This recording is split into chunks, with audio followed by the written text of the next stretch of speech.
안녕하세요. 승리한산 가족 여러분. 오늘 6월 7일 위크 스터디입니다. 이번 주 말씀을 저희 들어가 보도록 하겠습니다. 자, 저희들 6월 달부터서는 12장부터 16장까지 말씀이 진행되고 있고요. 지금 현재 12장 첫 주 말씀을 이제 저희들 들어가고 이제 13장이 이번 주에 걸려 있는 부분입니다. 그래서 우선 지난주 내용 12장 첫 번째 부분 말씀을 저희들 한번 살펴보면은 제목이 뭐냐면 하나님의 구속의 뜻을 발견하기 전과 발견한 후에 예수님의 입성의 사건이 각각 어떤 의미로 다가오는지 묵상을 해봅시다 이었어요. 이것은 이제 우리가 기존에 많은 영화나 또 호산나 찬양과 이 종려나무 가지에 대해서 구속을 이루시는 고난의 주님으로서의 모습이 나타나 있지만 저희들이 항상 이 부분은 그래도 그 영광에 대해서 많이 표현을 해요. 실제로 12장에서는 이 영광에 대한 의미가 굉장히 많이 나오고 영광이라는 표현이 굉장히 많이 등장을 하고 있습니다. 그런데 이제 우리가 이 지난주 말씀을 통해서 묵상하고자 했었고 저희들 목요일인가 금요일이었나요? 저희들 우리가 이 예수님이 호산나 찬양을 받으시면서 그 들어오시는 그 영광에 환호했던 사람들이 그 영광에 환호하면서 사람들이 얻으려 했던 것과 종려나무 가지가 이스라엘 역사상에서 상징했던 그 찬양과 승리의 상징이 예수님을 통해서 어떻게 일어나는지 그냥 다시 한번 얘기를 하면은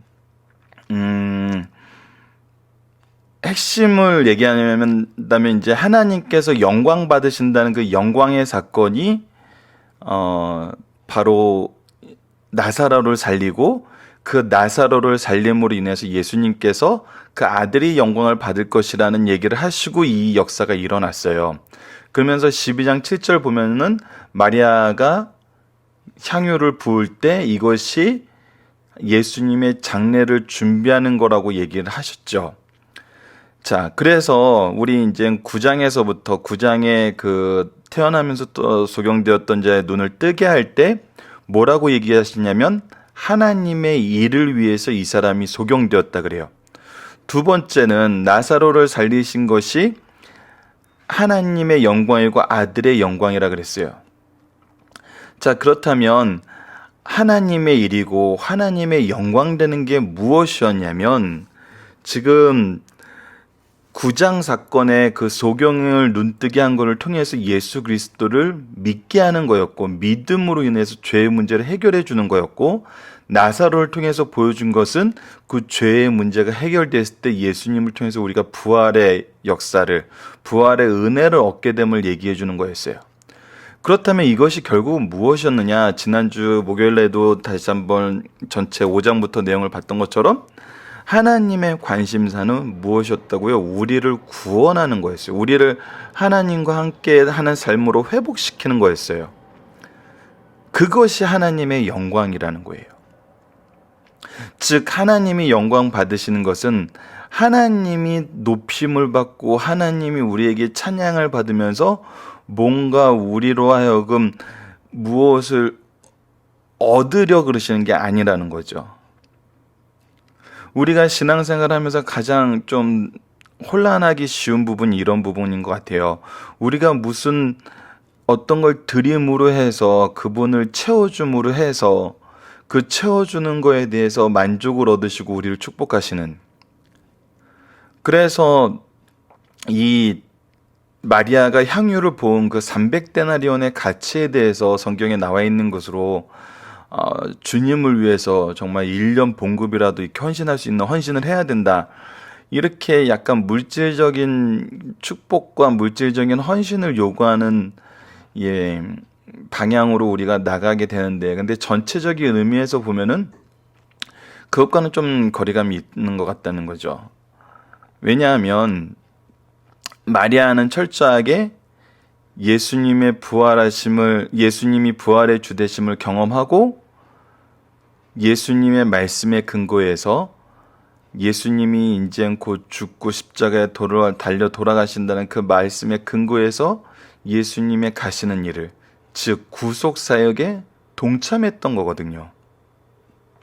하지만 가룟 유다의 그 관점은 뭐였냐면 자기가 좋아하는 기준의 것을 채우기 위해 가난한 자라는 것을 끄집어내서 1년 봉급인데 이것을 가난한 자들에게 줬으면 얼마나 좋겠느냐.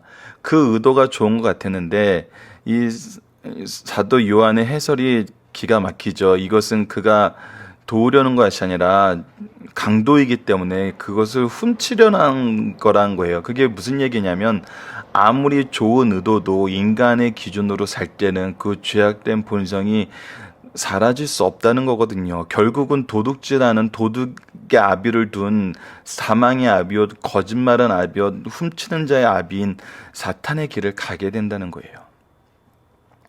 그렇다면 우리가 이제 바꿔야 되는 건 뭐냐면 하나님의 영광을 위한 삶, 하나님의 영광이 우리에게 이루어지는 그 삶을 살아야 되는데 알고 봤더니 이게 하나님께 우리가 물질을 헌신함으로써 이 영광이 하나님이 받으시고 이 영광을 이 정말 큰 헌신하고 나서 치하하신 게 아니라 알고 봤더니 하나님께 영광 돌려라 하나님께 영광 돌려라 했는데 그 하나님께 영광 돌리는 것이 하나님께는 좋은 게 하나도 없었다는 거예요. 하나님의 영광은 뭐였냐면 나의 구원이었다는 거예요. 근데 재밌는 게 뭐냐면 호산나 찬양의 이 12장 13절에서 이 16절까지 말씀을 보면서 경험하게 되는 게 뭐냐면 우리는 여전히 우리의 기준으로 구원을 외치고 승리를 외치고 우리의 왕이 되심을 외치고 있어요. 그 외치는 내용의 기조는 우리를 향한 구원이었거든요. 우리를 구하여 주시옵소서였어요. 근데 그 방법은 뭘 원했던 거죠? 내가 원하는 방법대로 구원해 주시옵소서였어요. 하지만 죄악된 기준으로 세웠던 구원에는 그 어떤 것도 이루어질 수가 없죠. 결국은 죄의 확장만 이루어졌던 것이 유대 사회가 이 성경 말씀에서 보여주는 내용이었어요. 오히려 예수님을 죽이고 십자가에 못 박는 데까지 가거든요. 그런데 반대로 하나님의 방법, 예수님께서 걸으신 그 길은 우리의 기준이 아닌 철저하게 하나님의 기준이었는데 그 안에서 예수님의 입성 사건으로 우리가 경험하게 되는 건 뭐냐면 진정한 승리, 진정한 평화, 진정한 우리의 주권의 회복, 하나님 나라의 통치는 바로 이 예수님의 죽으심으로 이루어지는 거고 이것이 하나님의 영광인데 이 하나님의 영광에 대한 모든 혜택은 누가 받아요?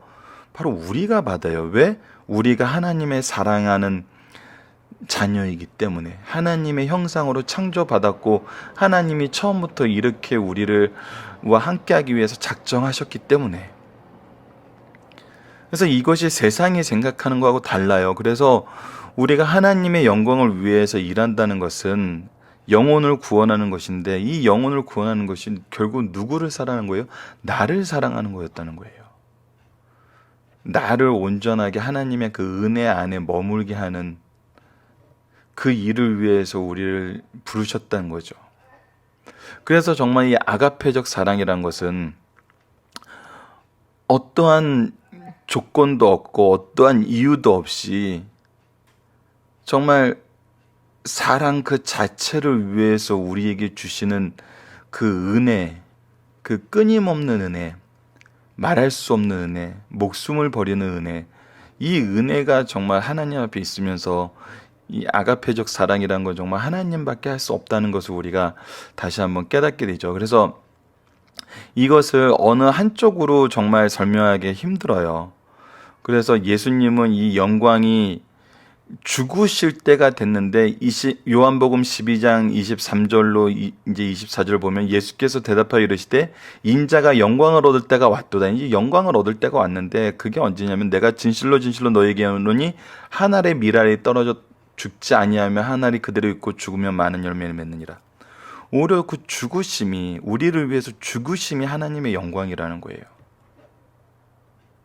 예수님은 하나님의 영광을 위해서 일하셨어요. 우리 또한 하나님의 영광을 위해서 일하죠. 우리가 사람을 보고 일하는 것이 아니라 하나님을 보고 일하는데 그 모든 혜택은 누구에게 와요? 바로 우리에게 와요. 나에게 와요. 가장 큰 은혜가 나에게 오는 거예요.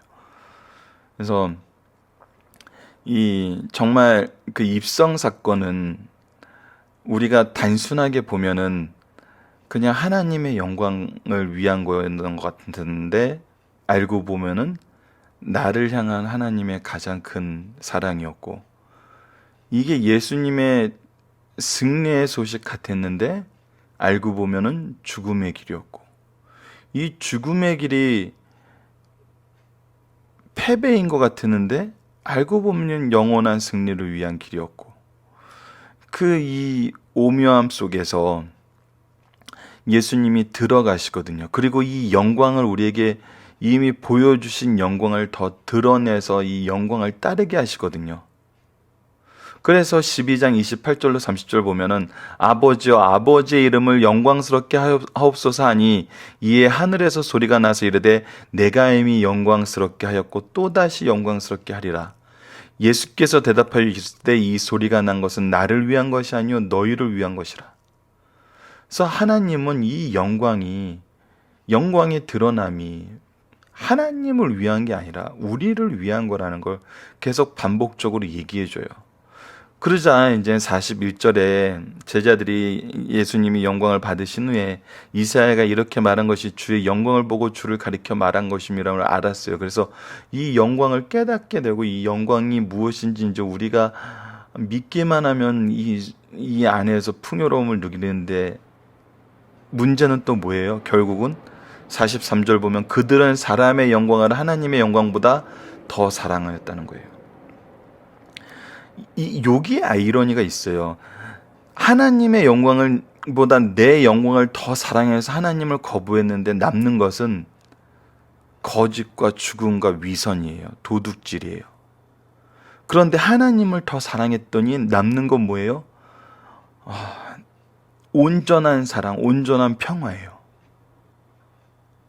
이게 참 우리가 어렸을 때부터 많이 들어왔던 내용인데, 이 유대인의 모습을 통해서 이 유대인들이 예수님을 여전히 믿지 못하는 이 내용을 통해서 우리가 우리의 삶과 우리의 신앙을 점검하면은 얼마나 많은 부분에 이 유대인들의 모습과 같은 내용이 남아서 저희를 흔들고 있는지 우리가 보게 되잖아요. 그래서 더욱더 말씀을 의지하게 되고 겸손하게 되는 것 같아요. 그래서 지난주 한 주 말씀은 예수님의 영광이 드러나는 거였는데, 오히려 이 영광을 바라보는 우리의 모습이 어떻게 되죠? 기쁨과 희열로 정말 그 안에서 뛰놀기보다는 좀 더 겸손해지고 좀 더 숙연해지고 좀 더 나 자신을 살펴보게 되는, 오히려 회개의 기회가 되지 않았나, 제 개인적인 생각입니다. 그래서 각자의 묵상의 방향이 다를 수 있지만 저는 우선 기본적인 말씀 안에서 제가 깨닫고 여러분과 나누고 싶었던 부분은 겸손과 회개라는 거 말씀드려 봅니다. 이런 질문은 각자의 그 상황에 따라 좀 다르게 해석될 수 있으니까 승리하는 삶 여러분들도 각자 다시 한번 묵상해 주시기를 부탁드리겠습니다.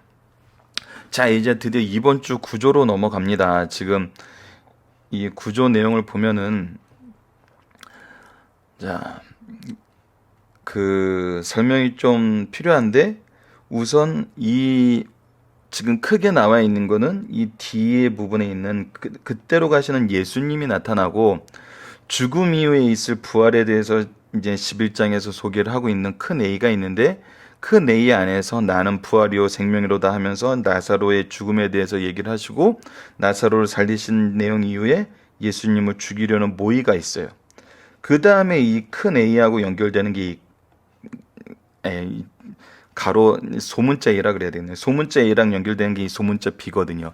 이제 그때가 왔다 그러면서 예수님의 장례를 준비하는 마리아의 모습이 나타나요. 그래서 이게 이제 지난주 말씀 부분이었는데, 제자들과 에브라임에 머무르시고 마리아가 이제 향유를 부으시는, 에브라임에 머무르는 거는 지난주 말씀에 들어가 있었죠. 근데 이 묶음으로 묶어져 있습니다. 그래서 향료를 붓고, 이 향료를 붓고 대제사장들이 오히려 이 나사로의 소문이 더 커지자 이제 나사로까지 죽이려 하는. 그리고 드디어 이제 승리의 입성이 가로비에 나타나고, 이제 예수님께서 그 떨어진 미랄처럼 죽어야지 복음이 확장된다는 말씀을 헬라인들이 찾아왔을 때 선언하시고, 우선 이 영광의 소리가 하나님께서 나타내 주시고, 예, 죽음과 부활을 예언하는 일이 드러나게 되죠. 그리고 나서 이제 이번 주에 이 구원 사역의 결론에 대해서 얘기를 해주세요. 아까도 이제 이번 주 본문이지만 적어놓은 것이, 하나님의 영광이 드러나고 이 하나님의 일이 이미 우리 앞에 놓여져 있는데도 자기의 영광을 더 사랑했기 때문에 예수님을 따르지 못하는 자들에 대해서 나타나죠. 그리고 이제 드디어 영광의 책인 이 큰 패러그래프, 여기에 들어가는 이 큰 가운데 내용이 잘라지는 이 내용에 들어가는 영광의 책이 시작되면서 이제 마지막 강론이 나옵니다. 마지막 강론에서 어떤 일이 일어나냐면, 발을 씻기시고 음식을 나눠줬는데, 이 음식은 가룟 유다에게 주었던 그 한 조각의 음식이에요. 그래서 이것이 이제 어떤 의미가 있는지, 그러면서 세 계명을 주는데, 그 세 계명은 뭐냐면 바로 사랑에 대한 계명이었어요. 서로 사랑하라는. 자, 그러면 전체적인 구조 내용에서 우리가 어떤 내용을 볼 수 있냐면, 부활의 사실을 통해서 부활의 영광을 표현해 주신 다음에 그 영광에 동참할 수 있는 우리가 이 하나님의 영광에 들어가게 함을, 그리고 그 영광이 승리의 함성 속에서 어떤 의미가 있음을 보여주고, 복음의 확장과 예수 그리스도의 죽음까지 얘기가 나온 다음에 정말 하나님의 영광을 이루는 그 방법과 내용과 정말 그 핵심은 뭐냐면 바로 사랑이라는 것을 13장에서 얘기를 해줘요. 그래서 11장은 부활, 12장은 영광, 13장은 사랑.